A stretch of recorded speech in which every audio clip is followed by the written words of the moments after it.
International, I'm Chimobi Walter Naji. Now, let's take the headlines.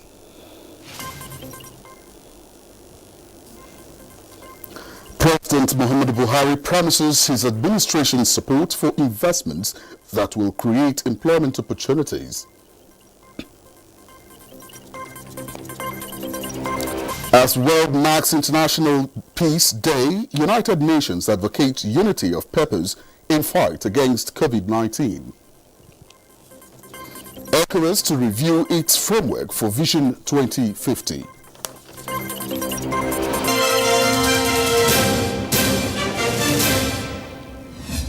And we start with President Muhammadu Buhari, who says if the global community is to achieve the United Nations its needs and build a desired future for all, the Security Council must be reformed and global approach adopted to tackle all negative developments, especially the COVID-19 pandemic. The president stated this while addressing the high-level virtual meeting to commemorate the 75th annual anniversary of the United Nations. State House correspondent Adamu Sambo reports. Today's celebration is a remarkable milestone in the history of the United Nations. For 7.5 decades, President Muhammadu Buhari said the United Nations has remained true to the aspirations of its founding fathers, growing in membership and scope to reflect contemporary global trends, as well as playing a crucial role in fostering peace and security. Lives have been saved and improved, rights of the vulnerable defended, while collective actions taken to invest in conflict resolution and peacekeeping, shelter refugees, and foster development. As an active member of the organization, Nigeria has contributed human, financial, and material resources to several United Nations peacekeeping operations.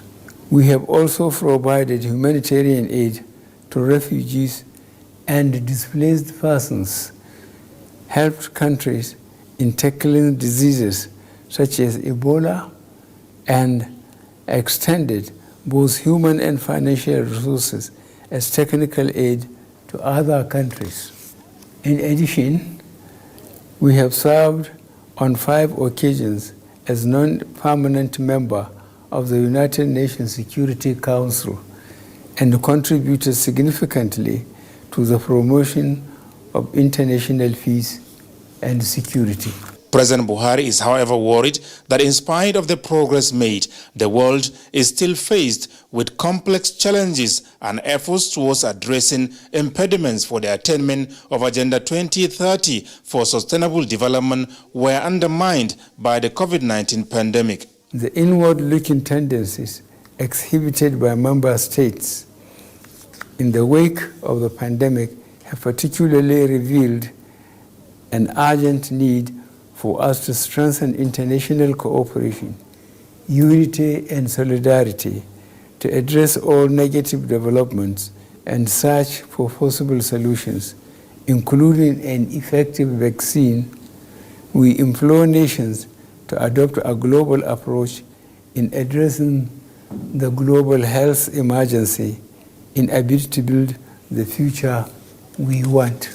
The Nigerian leader also emphasized the imperative of a fair and equitable representation in the Security Council towards achieving the desired United Nations. The demand for the reform of the United Nations Security Council is just, and a place for Africa in the very strategic organ of the organization is long overdue.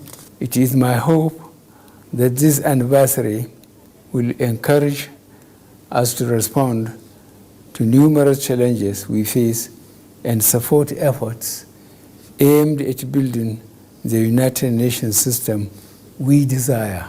While reiterating Nigeria's commitment to multilateralism and a rules-based international system, President Buhari said his country will sustain efforts at upholding the principles of human rights, peace and security, as well as democratic governance towards rebuilding the United Nations of everyone's dream.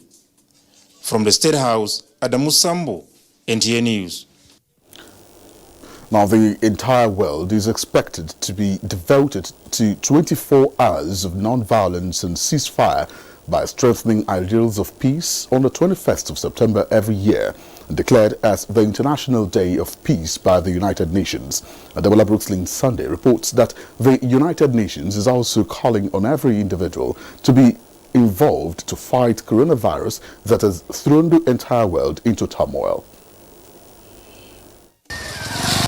This is the new Kuchigoro self-established displaced persons camp, home to about 2,000 people displaced in the northeast region of Nigeria as a result of insurgency occasioned by the activities of the Boko Haram. After about 10 years of conflict, the camp has become home to this lucky set of people who fled to the nation's capital. I choose peace instead of violence. 100% of my choice, and I want to return home. Government is doing enough. We are appreciating his effort towards fighting this Boko Haram. Their offsprings know no other home but this camp, where they are being taught in this makeshift classroom. Nigeria is not the only country with this challenge. The International Day of Peace was set aside in 1981 by the United Nations General Assembly, designated as a period of non-violence and ceasefire.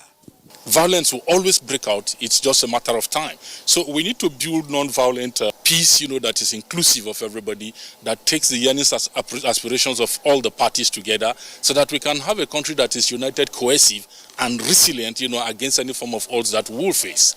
For the United Nations, it is now clearer than ever before that the common enemy of mankind is the ravaging coronavirus, which threatens health, security, and people's way of life. We need to silence the guns and focus on our common enemy, the virus. During the day and beyond, the United Nations expects all nations and people to honor cessation of hostilities and commemorate the day through education by shaping peace together.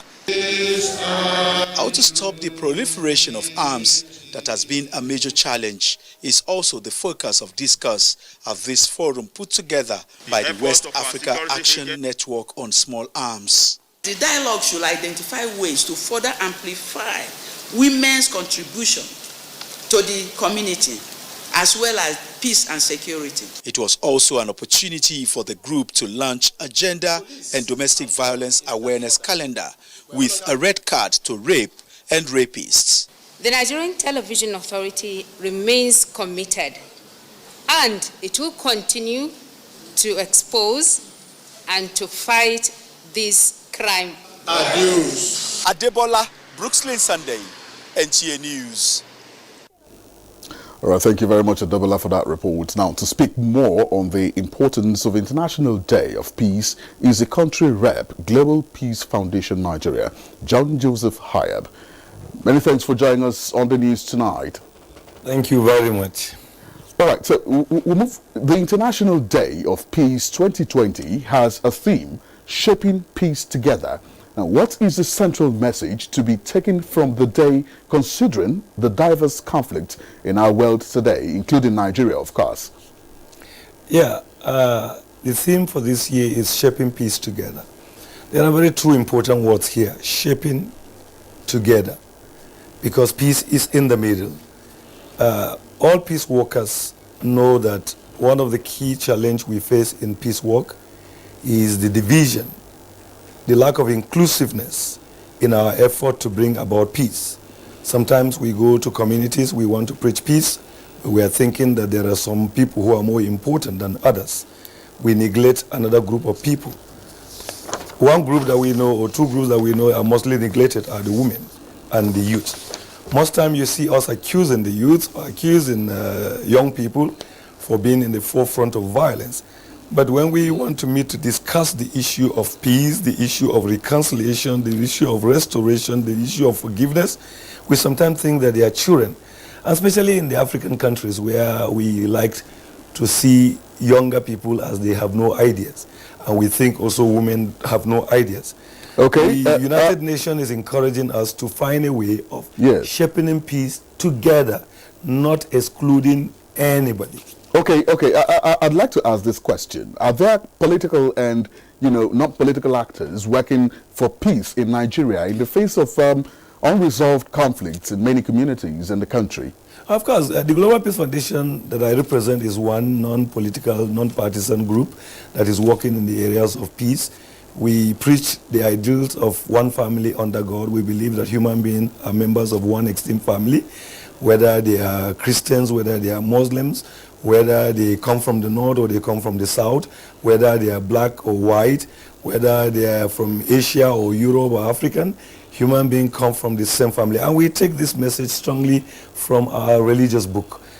From the Christian book, the Bible says God created man and woman, and the first man God created is Adam and Eve.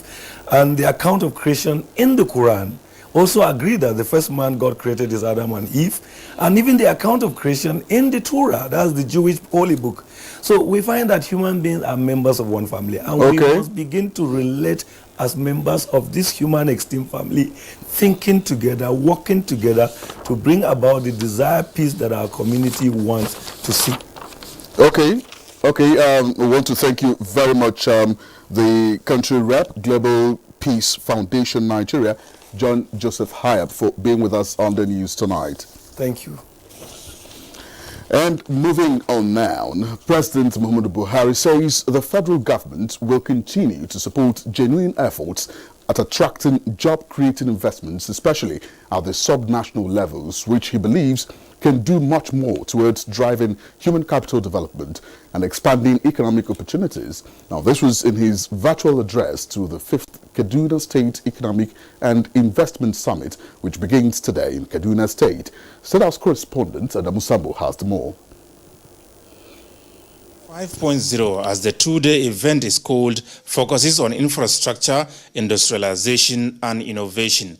President Muhammadu Buhari described as a fitting statement of resilience that Kaduna State government is able to host this year's edition amidst the severe disruptions to normal order caused by COVID-19. This sort of determined focus, he said, can help the country to navigate the challenging consequences of the pandemic. I wish to commend the efforts of the Kaduna State government to establish its credentials as one of the new investment destinations of choice in Nigeria. These efforts have received just recognition in the response of the business community, which has put in new investments in the state. This is a further affirmation of the ranking of the state as number one for ease of doing business by the World Bank's Doing Business Report 2018. I call on the Kaduna State government to keep up these laudable efforts and surpass the impressive results already attained. Noting with delight the massive investments in infrastructure upgrade being executed by the El-Rufai administration through the urban renewal programs, the president expressed the belief that the success of state governments in attracting investments, creating jobs and increasing their internally generated revenues is critical to the success of the entire country. I have no doubt that Kaduna State government and its private sector partners will take full advantage of the economic windows that are being opened by federal government investment, such as Ajakuta, Kaduna, Kano gas pipeline. The state government should afford full cooperation and support to cross-border federal projects such as the Ajakuta, Kaduna, Kano pipeline and the Abuja, Kaduna, Zaria, Kano highway. President Buhari used the opportunity to appeal to the people of Kaduna to cooperate with the state government and security agencies towards securing peace and harmony in the state, saying, without living together as brothers and sisters in peace, development cannot take place. From the State House, Adamu Sambo, NTA News. All right, you're still watching the news on NTA International. We'll take a break now. More news when we return. Stay with us. From dusk to dawn, 24 hours a day, NTA International is with you. In your living room, office, and everywhere, anywhere. We provide the company you desire in terms of balanced and up-to-date news, programs, and the best of entertainment.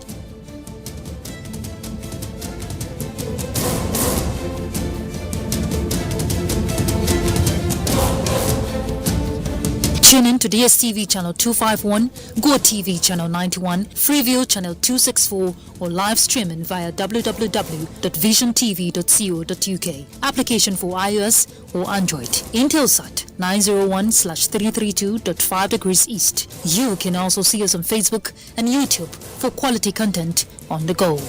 NTA International, Africa's window to the world.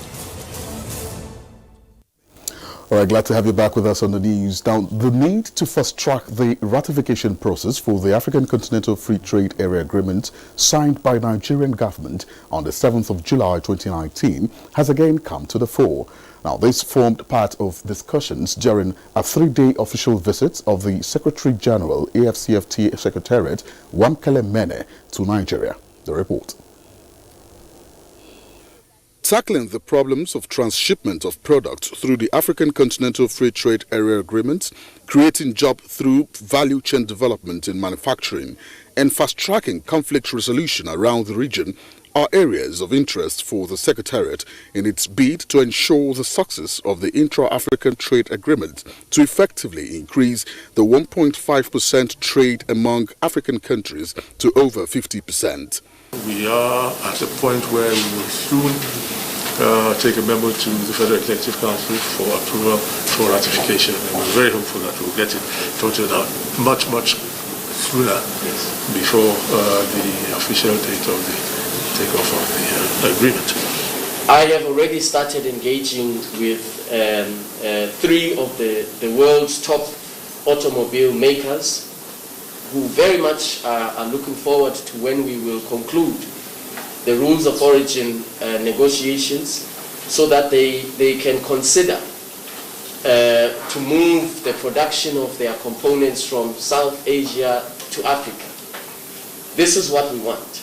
We want this agreement to be at the center of industrial development in Africa, to leverage industrial development in Africa, establish centers of manufacturing excellence across the African continent.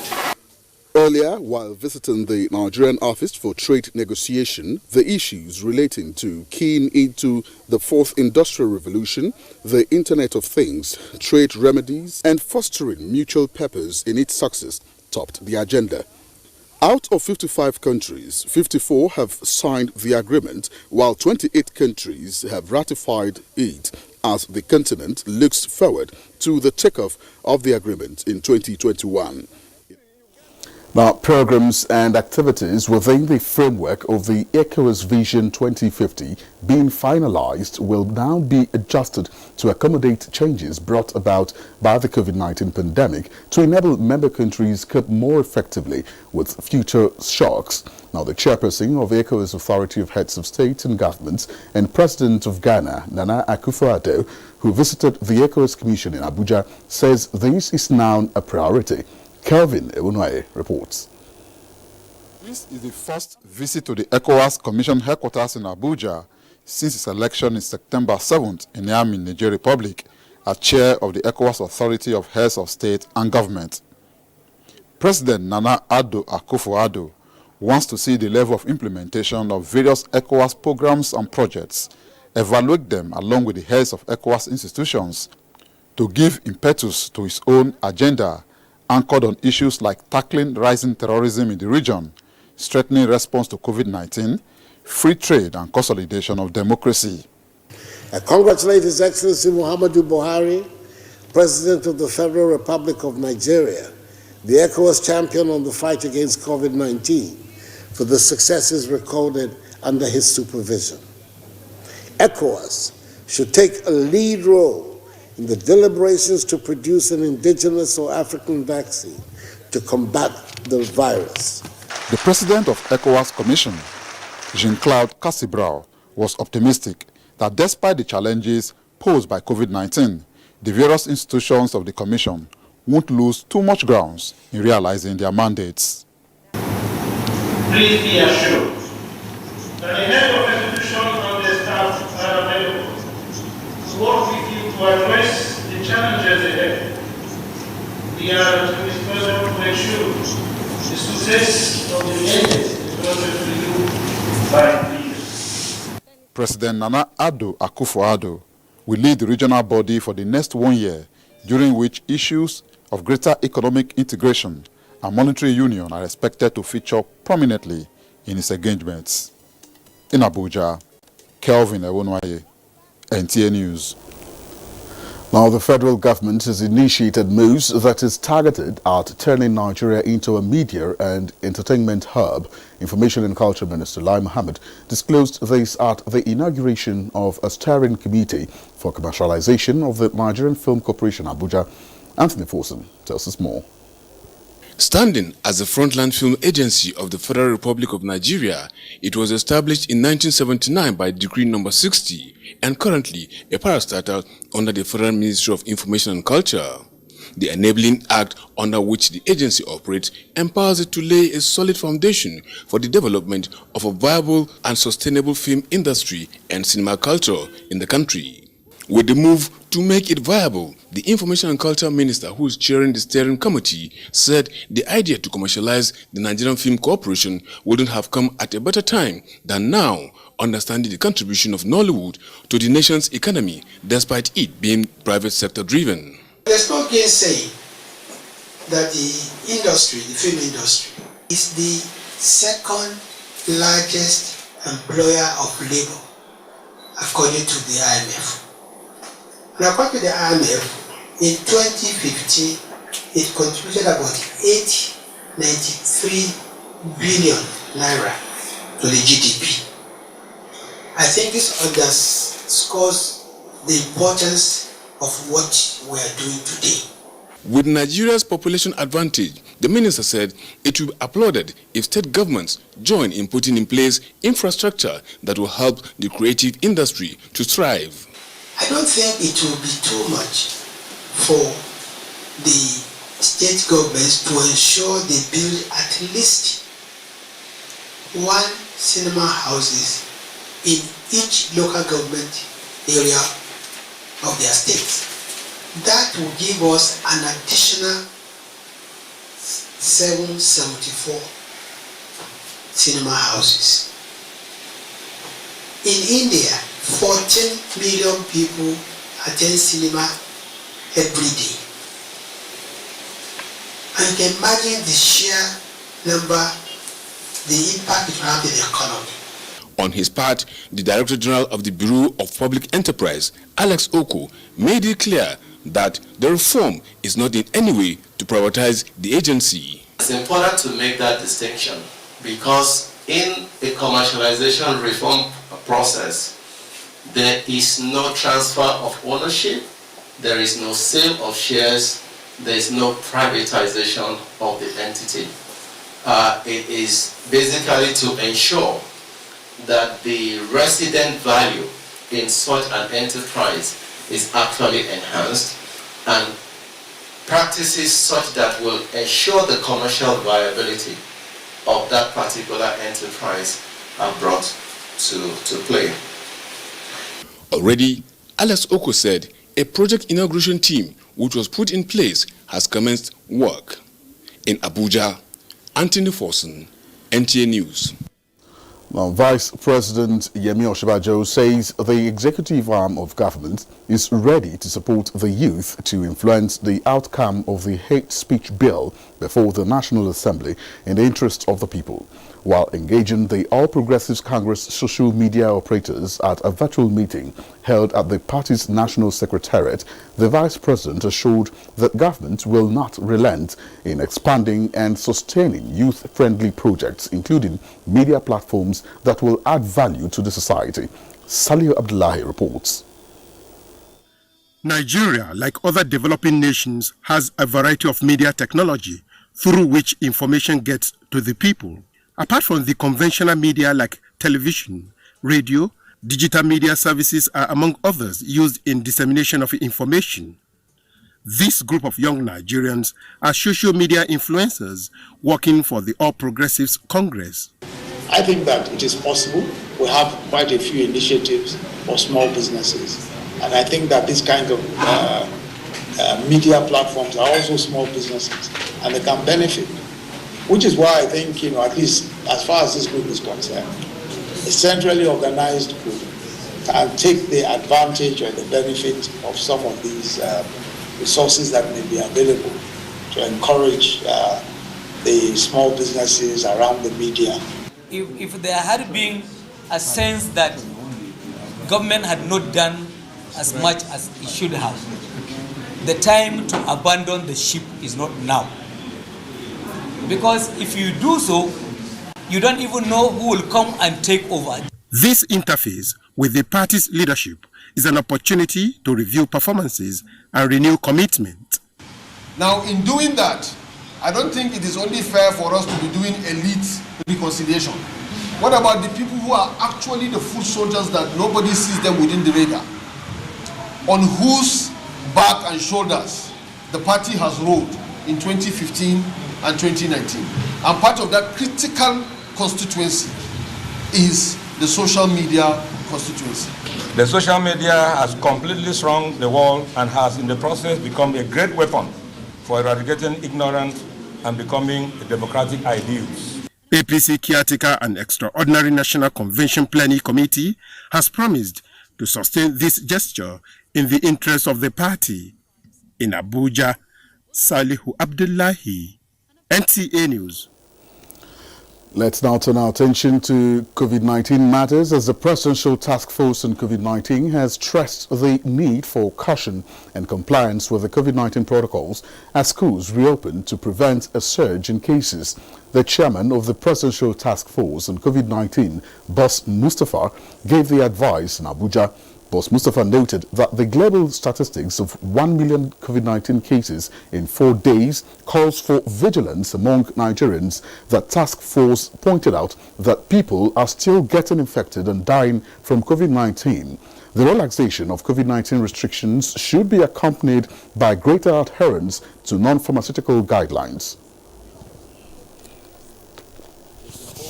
In the meantime, WHO approves protocols for phase 3 clinical trials for COVID-19 herbal medicine, and more restrictions expected in Europe as coronavirus spreads rapidly and rattles markets. It's on that note that we come to the end of the news on NTA International. We want to thank you very much for being with us. Remember, you can be a star when you join NTA and stand against rape and rapists. I'm Chimubi Walter Naji. Good evening.